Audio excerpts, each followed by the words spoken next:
Klinik Zemain yang terletak di Ciracas, Jakarta ini tertutup rapat. Sementara restoran dan salon perawatan binatang di lantai 1 juga tutup. Tak hanya itu, SW yang mengoperasikan klinik tak memiliki ijazah sebagai dokter. Polisi menilai praktik yang dilakukannya berbahaya karena menyediakan jasa perawatan kecantikan invasif atau tindakan medis yang langsung dapat mempengaruhi jaringan tubuh pasien. Tindakan medis beresiko tinggi ini seharusnya dikerjakan oleh dokter spesialis. Dalam sebulan, SW dapat meraih hingga 100 pasien dengan biaya mulai dari 2,5 juta rupiah hingga 9,5 juta rupiah. Sebelum COVID-19, itu rata-rata pasien yang menjadi pasien yang bersangkutan ini sekitar 100 orang per bulan. Ya. Tetapi karena situasi pandemi ini memang agak berkurang, menurut pengakuan tersangka, ini sekitar 30 orang. Harga tertingginya itu sekitar 9,5 juta yang dia bisa tarif dari tindakan yang dilakukan. Karena memang selama dia praktek ini hasil keterangan ada 2 yang komplain. Ya, komplain karena memang yang bersangkutan bukan adalah dokter. Ada yang pertama komplain penanganan yang dilakukan oleh tersangka ini inisialnya adalah RN, ya, ada pembengkakan di payudaranya, kemudian juga yang satu lagi adalah pembengkakan di daerah sekitar bibir. Atas perbuatannya, RN dijerat melanggar pasal berlapis, yakni pasal 77 Jungto pasal 73 ayat 1, serta pasal 73 ayat 3 Undang-Undang Nomor 29 Tahun 2004 tentang praktik kedokteran dengan ancaman hukuman 5 tahun penjara dan denda 150 juta rupiah.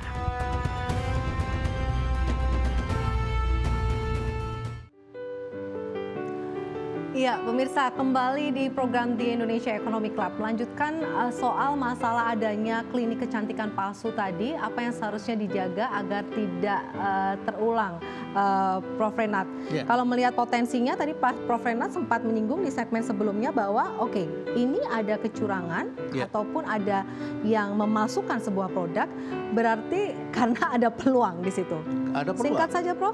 Tadi kalau kita lihat ada 100 orang satu bulan itu sebelum pandemi, berapa yang bisa dihasilkan dalam satu bulan begitu ya? Yeah. Dan orang membayar 2,5 juta tidak murah ya. Kalau kita lihat kliniknya seperti itu tadi ya, berarti kan itu sebenarnya agak menengah ke bawah lah begitu ya. Dan di Jakarta itu di Ciracas, di luar Jakarta, di pinggir begitu. Berarti sudah sampai ke sana. Kaitannya bisnis kecantikan ini memiliki potensi ekonomi yang tinggi. Saya Yang ada tinggi, beberapa ya. Tetapi rawan fraud ini tadi, rawan kecurangan. rawan fraud. Baik, saya ada beberapa data, Prof. Ya. Laju industri kecantikan di Indonesia dari tahun ke tahun trennya terus naik di tahun 2019. Laju pertumbuhan skincare mencapai 5,29%, sedangkan kosmetik mencapai 6,58%. Nah, tahun 2020 pandemi menghajar laju pertumbuhan industri kecantikan, tetap naik meski prosentasenya jauh lebih kecil dibandingkan tahun 2019. Skincare hanya tumbuh 2,58% dan make up tumbuh hampir 4%, jauh lebih kecil. Ya. Di tahun 2021, Prof, rebound diprediksi laju industri kecantikan akan tumbuh melesat melebihi tahun 2019 untuk skincare 7%, sedangkan kosmetik diprediksi tumbuh 8%. Dan sebuah prediksi yang membangun optimisme untuk tetap cantik, glowing, shining. Ya, ini ada beberapa ning-ningnya ini. Ya baik, Prof. Dengan adanya data yang saya miliki tadi, jelas memang sangat liquid dan potensi ekonominya sangat besar. Tapi saya agak khawatir dengan data belakangan ini karena banyak sekali para pengumpul data yang melakukan data adalah in-store survey atau pada konsumen yang datang atau pelaku usaha yang menjual secara fisik. Sementara ini semuanya declining ya. Nah, ada trennya sekarang orang belanjanya online. Berarti kan ada kepindahan. Online itu bisa lewat Instagram, bisa lewat marketplace dan lain sebagainya. Dan kalau kita bicara tentang produk kecantikan, ini juga ada data yang menarik, Vita. Ya. Saya coba kasih pembanding dunia ya, pembanding dunia. Saya bacakan aja ya. Kalau kita bicaranya kecantikan itu adalah kosmetik, pasti turun karena kosmetik itu tertutup.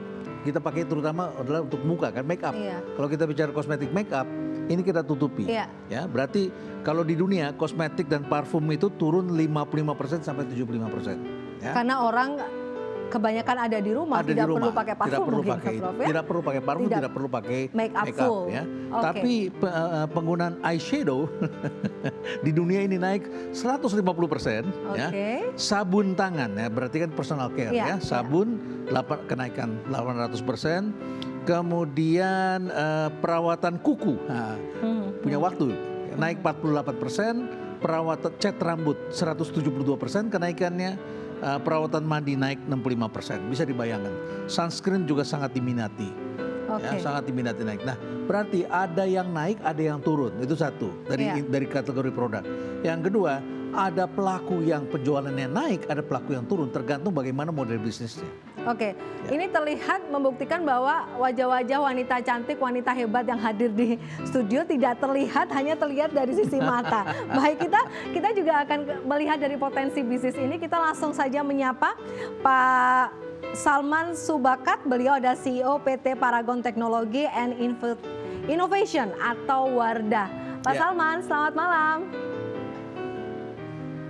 Ya. Selamat mungkin masih di mute Pak Salman? Suaranya masih di mute ya. Ya, sepertinya mencoba untuk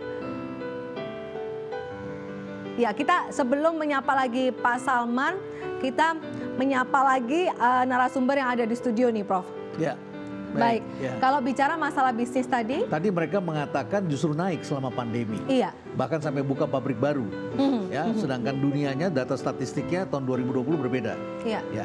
Mungkin bisa diceritakan sebenarnya tren yang terjadi saat ini ataupun peluang bisnis yang memang meningkat di beberapa kayak tadi Prof Renat mungkin menyampaikan hanya eyeshadow saja yang meningkat, kemudian cat rambut, kuku, perawatan kuku, skincare.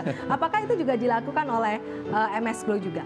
Kalau di kita sendiri, kebetulan kita juga tahun ini ngeluarin perawatan kuku juga, Prof, gitu loh. Karena kita udah baca data nih. Jadi kalau di MS Glow sendiri, kenapa bisa lumayan meningkat? Karena kita basisnya jualannya reseller. Jadi basis jualan reseller. Jadi, yang dari online ke reseller ya? Iya, jadi kita pure memang jualannya online. Selama pandemi ini banyak banget teman-teman di rumah itu pendapatannya nggak ada ya kan, berkurang ataupun banyak yang di PHK. Makanya banyak banget mereka yang tambah giat cari uang. Giat yang dulu cuman jualan MS Glow sebagai sampingan, sekarang yang utama, Prof. Prosentasenya apa? Wanita atau pria, ibu rumah tangga atau memang wanita bekerja yang menjadi reseller? Kebanyakan sekarang ibu rumah tangga dan masih muda juga ada. Tapi memang ibu rumah tangga yang lebih giat banget bekerjanya ya kan. Dan bapak-bapak juga ada yang jadi resellernya. Jadi di sini mungkin selama pandemi ini mereka kebanyakan tidak dapat bekerja lagi atau di PHK. Disinilah mereka akhirnya fokus untuk menjual si skincare ini gitu loh. Oke, berarti ada strategi juga yang dilakukan Prof oleh MS Glow dan inovasi tadi ya. Oke, nah Dokter Cynthia ini juga memiliki klinik ya. Apakah di kliniknya juga menyediakan skincare juga, Dok? Ada juga sih, Bu. Memang saya juga punya brand sendiri seperti MS Glow, cuman saya belum bermain di reseller karena basicnya saya seorang medis ya, jadi ilmunya masih kurang yang dalam hal seperti itu. Makanya belajar dari Prof nih, sering baca bukunya. Jadi Prof. berarti skincare itu digunakan pada saat perawatan hadir ke klinik? Jadi setelah pandemi, awalnya kan di klinik. Karena pandemi kan orang jadi jarang datang. Betul. Ya mau tidak mau saya jadi bermain di online. Oh oke. Ya, Inovasi yang dilakukan apa? Apakah dokter akhirnya datang ke rumah-rumah begitu untuk melakukan perawatan di rumah? Itu kan juga banyak dilakukan oleh klinik-klinik yang lain. Kalau itu untuk treatment ya, tapi kalau untuk penjualan kan kita lewat online shopping, e-commerce ya. Kalau untuk home care ya memang saya juga datang by appointment, jadi mereka mau apa. Jadi ada home service. Yes, home service. Home service ya. Ini juga satu tren yang berkembang ya. Home service bukan betul. hanya untuk perawatan kecantikan seperti ini, bahkan perawatan rambut, potong rambut pun juga datang ke rumah. karena jam kerja mereka dikurangi dan mereka punya waktu untuk datang juga. Tapi kebutuhan dari customer itu sekarang juga adalah ingin dilayani tidak di tempat yang banyak orang, gitu ya. Betul. Iya, bicara tadi masalah strategi dan inovasi kecantikan, industri kecantikan, Prof. Renat. Ya. Ini kan berarti potensinya sangat besar, Sangat besar, kemudian marketnya juga sangat besar, Ya, dan biasanya kalau wanita ini informasinya lebih cepat Ya. terdeliver. Itu kita sebut customer engagement. Iya. Jadi mereka mempunyai engagement yang sangat kuat dengan pelanggan. Makanya beberapa mungkin menggunakan artis ya. Tapi bukan semua artis. Ada artis yang hanya terkenal, tapi juga ada artis yang selain dia terkenal, dia adalah orang yang memiliki engagement dengan community-nya. Kalau dia tidak punya engagement, tidak diikuti oleh pengikut-pengikutnya. Jadi harus ada kedekatan untuk ada kedekatan untuk memberikan informasi terkait dengan pengembangan Ya. inovasi juga ya, Prof ya. Dan itu ditunggu oleh para pengikutnya. Jadi kalau mereka mengatakan apa, pengikutnya kemudian bertanya dan dijawab dan kemudian ada respons dan akhirnya kemudian ingin mengikuti dan melakukan hal yang sama. Jadi pengaruhnya sangat kuat sekali. Dan itu bukan hanya artis yang kita kenal di publik, sekarang juga muncul artis-artis baru kan yang disebut influencer itu. Jadi, Oke, kita coba menyapa Pak Salman. Halo, Ya, oke. Halo Renat, ya, makasih. Ya. Tadi ada gangguan. ada Ya, gangguan, baik Pak baik, Salman. ya. Dari Wardah, apa yang sudah dilakukan, inovasi ataupun strategi bertahan di tengah COVID ini kaitannya dengan kecantikan? Oke, jadi yang pasti kita lakukan itu tetap berinovasi.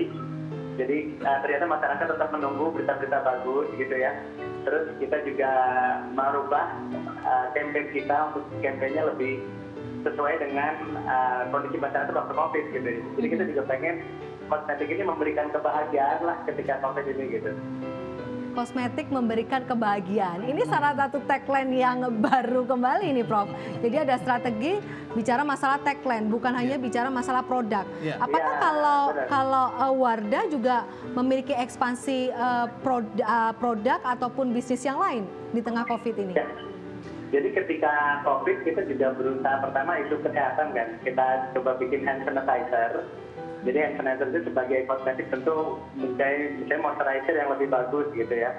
Terus satu lagi kan konsumen waktu itu memang banyak sekali ya, sampai jutaan gitu ya. Jadi kita berinovasi nggak cuma di produk, tapi bagaimana kita bisa punya campaign yang bisa mendampingi masyarakat tetap semangat gitu ketika dia sedang mengalami masa-masa yang seru ini gitu ya.